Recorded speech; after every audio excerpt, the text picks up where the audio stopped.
Kamusta naman si Kim?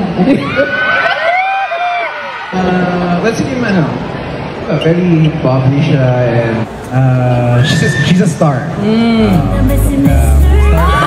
Meron tayong good news kasi hapon lamang merong nag-resurface na picture at video, actually meron kung saan makikita natin na magkasama naman pala sila noong time na yan sa gym.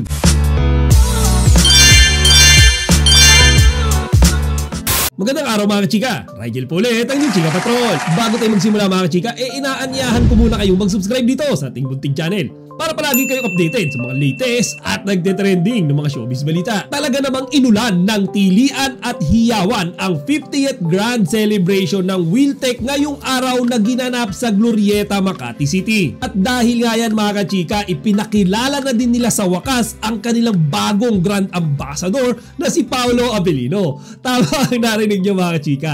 Actually 2 weeks ago pa lang marami na talagang na-excite doon sa pahaging ng Wiltec na meron silang ipapakilalang bagong brand ambassador. At ngayon nga mga kachika ay officially na nila na pinangalanan si Paolo at pinakilala sa stage. But here's the thing, kilala nyo naman si Chika Patrol, hindi tayo gagawa ng content kung hindi naman siya nakakakilig. So meron kasing nakakakilig na eksena doon mga kachika. At yun nga ay yung parte na si Paolo Abilino ay ini-interview tungkol kay Kim Chiu. So kung yung video na ipinost ko kanina mga kachika si Kimi yung inaasar kay Paolo. This time mga kachika, si Paolo naman yung inaasar kay Kimi mga kachika. At walang dyan si Paolo kasi yung mga host talagang ayaw siyang tigilan. And ang maganda rito mga kachika, si Paolo naman ay game. Kumbaga hindi naman siya yung tipong nagde-deny or hindi umiimik or tumatanggi. Siya mga kachika, game siya. Kumbaga though maikli lang pero in some way ay sinagot niya pa din naman yung mga tanong sa kanya ng mga host. Panoorin nyo to. Ito nga, tinatanong namin kasi kanina sa lahat ng mga nakasama namin dito. Kamusta naman si Kim? Ayan na. Kukunin rin ba ng hate? Nagkapas ang puso mo. Ako, sakto lang. Ulo na, malikinig sa doon. Mas mahaba dapat yung sa doon Diba?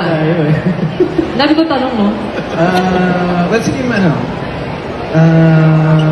diba, very bubbly siya and parang, I think, talaga, I could say that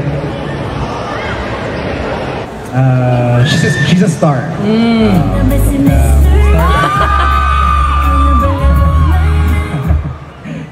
Playtime yung nag-music dito. Diba?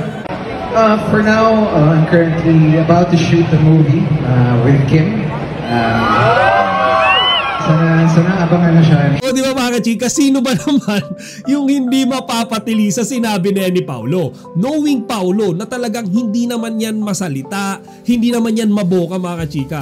And this is one of the most rare videos na meron siyang sinabi tungkol kay Kim. Ngayon dinescribe niya si Kimi dito mga kachika ng isang word lang. She's a star. Pero mga kachika, yan ngang word na yan ay napakaganda. Kumbaga, pag sinabi mong star, alam ng lahat na yan ay napakaganda, napakaningning at higit sa lahat ay tinitingala ng lahat. So mga chika, ganyan ang tingin ni Paolo kay Kimi.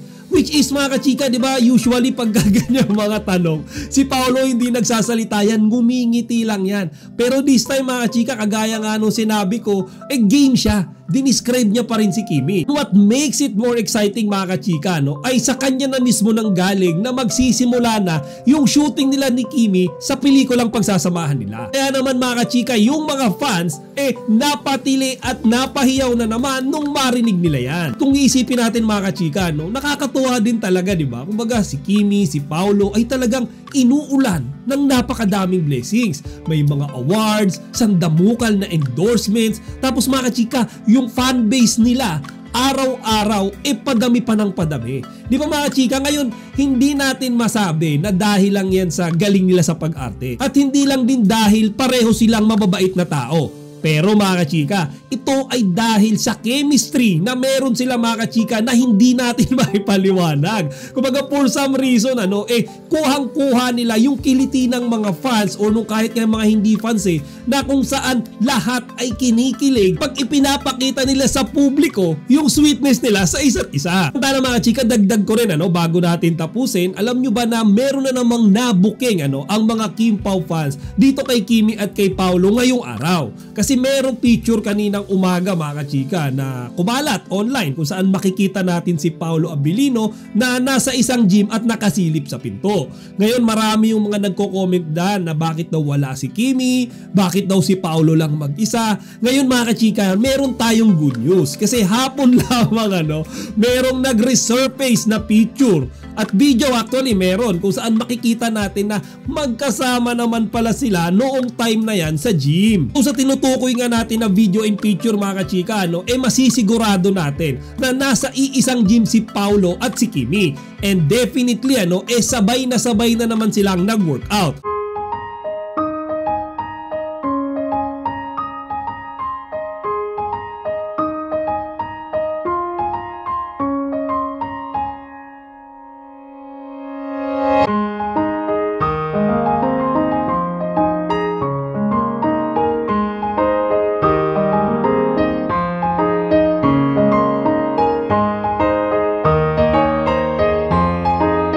So ito yung nakakatawa, wala na naman silang inaamin, wala na naman silang isinishare sa atin. Pero ayan mga kachika, Kim Pao fans na naman yung nakahuli sa kanilang dalawa. Kaya nga kagaya nung paulit-ulit natin sinasabi mga kachika, kahit anong deny nilang dalawa, we always know that there is something more. Kaya nga pag sinabing Kim Pao mga kachika, isa lang pumapasok sa isip ko tulak ng bibig, kabig ng dibdib. Di ba mga chika? O siya, hanggang dito na lang muna. Sana huwag nyo kalimutang ibahagi ang inyong mga opinion dito sa comment section. Chika Patrol, signing out!